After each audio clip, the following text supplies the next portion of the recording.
কি আমনিও ক ও এনার কি জিয়া কে আঁকা কান্দিছে এ নকবা দা সান্দৰ কথা আমাৰ ভাগিৰ এটা আইতিয়াক আজি মৰো কালি মৰো হৈ আছে সেইকাৰণে এনেকা কান্দি আছে বা এতিয়া ইমান মৰম কৰে এইলা মরম দেখ বলাই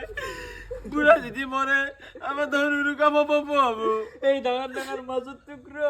এই মাংস আমি কানতে পারি মরা যদি বলতাম বলে তুই একদিন তে আমার 10,000 পিছে তুই উরুকা তো হওয়া পারি যদি উরুকা লাগে মরে তেইতিয়া কি রাক্ষ চলি এন্দে মানুহ এটা মরবে অলছি এন্দে মাছের টুকরা মাংসর টুকরা মারিবে পারা নাই অ মুনু সেনা কথা নহয় ৰবা তোমাৰ ক্ষেত্ৰত হ'লে গম পালা হয় নিজে যেতিয়া উৰুকাত নিৰামিষ ভাত খাবা লাগিলে কয় ও পেই তুমি আৰু কি গিলা অমংগলীয়া কথা কহ কৃষ্ণ কৃষ্ণ কৃষ্ণ নৰম অৰুকাত ভাত খাবা বেটি তাৰ নিজৰে জিভা লক লক তাই আৰু বেলেগক জ্ঞান দিবি আই